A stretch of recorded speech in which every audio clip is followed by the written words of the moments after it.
શું તમે દરરોજ ચાલો છો છતાં પણ તમારું વજન નથી ઘટતું? તો પ્રોબ્લેમ વોકિંગમાં નથી, પ્રોબ્લેમ વોકિંગ કરતી વખતે થતી ભૂલોમાં છે. અને સૌથી શોકિંગ વાત, આમાંથી કેટલીક ભૂલો લગભગ બધા જ કરે છે. આજે હું તમને વોકિંગની એવી 5 ભૂલો બતાવીશ કે જેને કારણે વજન ઘટતું નથી. આ વિડીયો અંત સુધી જોજો, કારણ કે એક પણ ચૂકશો તો તમને પરિણામ નહીં મળે. તમને કોઈ પ્રશ્ન હોય પૂછી શકો છો, હું એનો જાતે જ જવાબ આપીશ. હું છું ડોક્ટર ધર્મેશ ગોહેલ, નવજાત શિશુ તથા બાળરોગ નિષ્ણાંત. ભૂલ નંબર 1, ઘણા લોકો માત્ર સ્ટેપ્સના કાઉન્ટ જોવે છે, પરંતુ એ સ્ટેપ્સ કઈ રીતે કર્યા એની સામે જોતા નથી. શું માત્ર સ્ટેપ પૂરતા છે?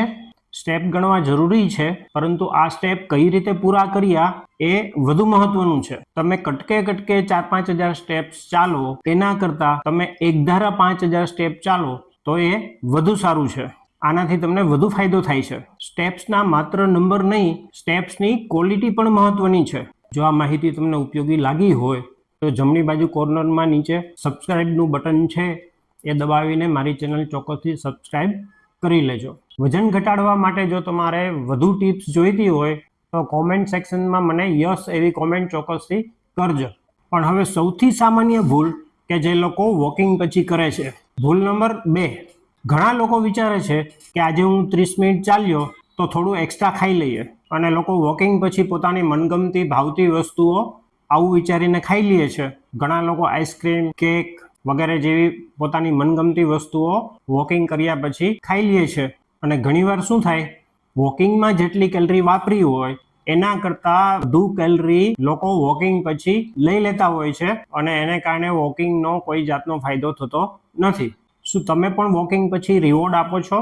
વોકિંગ રિવોર્ડ માટે નથી કરવાનું, પરંતુ એક ટેવના સ્વરૂપે કરવાનું છે. જો તમને પર્સનલ ડાયટ પ્લાન જોતો હોય તો કોમેન્ટમાં પ્લાન લખો. શું તમે ડાયટ કરો છો છતાં પણ વજન નથી ઘટતું? રેન્ડમ ટિપ્સ છોડો અને તમારા બોડી પ્રમાણે પ્લાન લો. ફ્રી ક્લિનિકલ અસેસમેન્ટ માટે મેં ગૂગલ ફોર્મ બનાવ્યું છે, જે મેં પહેલી કોમેન્ટ અને ડિસ્ક્રિપ્શનમાં આપેલું છે, તો એ ભરો. પણ હવે આવતી ભૂલ જે તમારા આખા દિવસને અસર કરે છે. ભૂલ નંબર 3, શું સવારનું વોકિંગ આખા દિવસને બચાવી શકે? ધારો કે તમે સવારે 30 મિનિટ ચાલ્યા અને પછી આખો દિવસ તમે બેઠા રહ્યા કે સૂતા રહ્યા, તો શું થશે? તમે આખો દિવસ બેઠા રહેશો તો તમારી કેલરી જરા પણ વપરાશે નહીં. તમારું મેટાબોલિઝમ એટલે કે ચયાપચયની ક્રિયા પણ બહુ ધીમી થઈ જશે, અને એને કારણે તમારું વજન ઘટવાના બદલે વધશે. એટલા માટે યાદ રાખો, આખા દિવસની એક્ટિવિટી, આખા દિવસની મૂવમેન્ટ પણ એટલી જ અગત્યની છે જેટલું કે સવારનું વોકિંગ. તમારું 30 મિનિટનું વોકિંગ આખા દિવસની ઇનએક્ટિવિટીને કમ્પેન્સેટ કરી શકતું નથી. વજન વધે છે કે ઘટે છે એને ટ્રેક કરવું પણ ખૂબ જ મહત્વનું છે, અને આના માટે હું જે વજન કાંટો એટલે કે વેઇંગ મશીન ઉપયોગ કરું છું એની લિંક ડિસ્ક્રિપ્શન અને કોમેન્ટમાં આપેલી છે. પણ હવે આવતી ભૂલ જે લગભગ બધા જ કરે છે. ભૂલ નંબર 4, શું માત્ર ચાલવું પૂરતું છે કે ઝડપથી ચાલવું જરૂરી છે? ઘણા બધા લોકો સાવ ધીમે ધીમે વોકિંગ કરે છે, મિત્રો સાથે વાતો કરતા કે મોબાઈલમાં વાતો કરતા કરતા. પરંતુ વજન ઘટાડવા માટે બ્રિસ્ક વોકિંગ એટલે કે ઝડપથી ચાલવું પણ જરૂરી છે. તમારે એટલી ઝડપથી ચાલવું જોઈએ કે જેથી કરીને તમને થોડો શ્વાસ ચડી જાય, તમારા હૃદયના ધબકારા થોડા વધી જાય, અને તમે એક ધારું બોલી ન શકો, વાત ન કરી શકો, એટલી ઝડપથી તમારે ચાલવું જોઈએ. માત્ર કેટલો સમય ચાલો છો એ જરૂરી નથી, પરંતુ ઝડપથી ચાલો છો કે નહીં એ પણ એટલું જ અગત્યનું છે.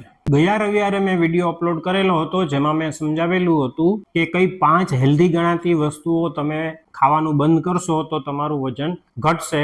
એ વિડીયો જો તમે ન જોયો હોય તો ચોક્કસથી જોઈ લેજો. પરંતુ હવે છેલ્લી ભૂલ કે જે ઘણા બધા લોકો કરે છે. ભૂલ નંબર 5, ઘણા લોકો રજાના દિવસોમાં એટલે કે શનિ રવિવારે વોકિંગ કરે છે, પરંતુ બાકીના દિવસોમાં વોકિંગ કરતા નથી હોતા. વોકિંગમાં કન્સિસ્ટન્સી એટલે કે નિયમિતતા વધુ અગત્યની છે. જો તમે વીકેન્ડમાં, જો તમે શનિ રવિમાં 1-8 કલાક ચાલો અને બાકીના દિવસોમાં ન ચાલો, એના કરતાં તમે નિયમિત રીતે ઓછામાં ઓછું અડધી કલાક ચાલો તો એ વધુ અસર કરશે. યાદ રાખો, વોકિંગમાં કન્સિસ્ટન્સી એટલે કે નિયમિતતા ખૂબ જ મહત્વની છે.